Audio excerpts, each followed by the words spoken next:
Good afternoon. I am so happy to be here with Senator Pia from the Philippines. I'd like you to maybe introduce yourself and the issues that you've prioritized as senator in your country. Okay, I'm Pia Cayetano. I'm a senator from the Philippines, and we recently passed the reproductive health law. It is a measure that I had been working on for very actively for the last 3 years, but it has been pending in Congress for 14 years.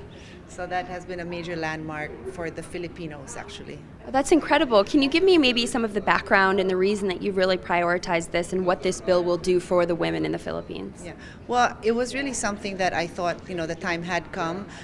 There are 100 million Filipinos, and a lot of them still live under poverty. And no matter what you do, no matter our current president is doing such a good job, but no matter what you say, if a mother has 12 kids, the argument I give, because there's a very strong opposition. Basically, it's the church, it's the Catholic Church, Okay. and for those who say don't interfere with the number of kids a family wants to have, and first of all, this law does not interfere. They can still choose.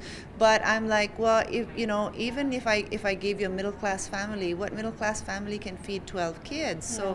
So at the end of the day, is really, I want to ensure that families and women had choices, had access to family planning information. A lot have no idea. They don't know that they even have the right to plan their family.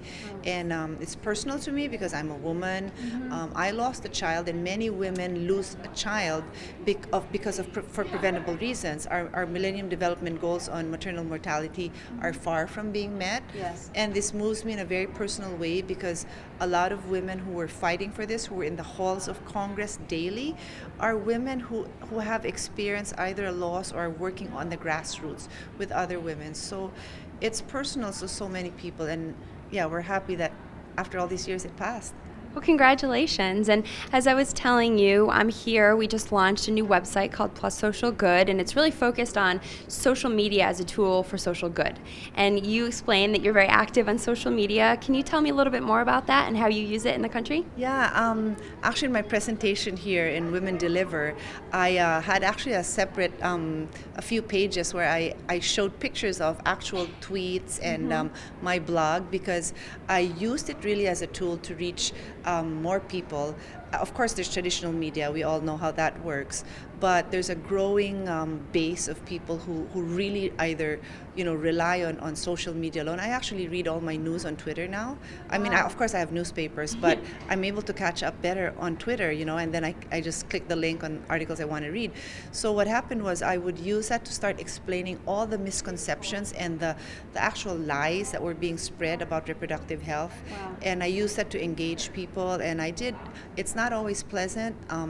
People have called me names on Twitter, but I decided to be a little bit more thick-skinned and to try to rise above it, if only to educate more people. And then even on my blog, like we put together my team gave me the material, and then I wrote about 10 reasons, facts about reproductive health, and so every time, like every day, 10 people would ask me, I'm like, just go to my blog. So yeah, it's all there, and it's worked very well for me, and I do encourage more politicians, more policymakers to be there, because I've received such interesting feedback, not just on reproductive health, but on all other issues, like issues I'm not even aware of, and then we keep tabs of it, and sometimes we get really end up getting involved in new things because of what I learn on social media. Wow, that's a really amazing story, and I think one that not only people in the Philippines but worldwide politicians could learn from. Yeah. Can I ask you, what is your Twitter handle, and also where can we read your blog? I'd love to look at it. Of course, it's Pia Cayetano, which is my name, so easy to remember. That's me on Twitter, and also on Facebook. You can look me up with my name. And then my blog is easier, mydailyrace.com, because it's my life as a senator, a mom, and a triathlete. Oh, wow. Well, congratulations for all of your work, and thank you so much for your time.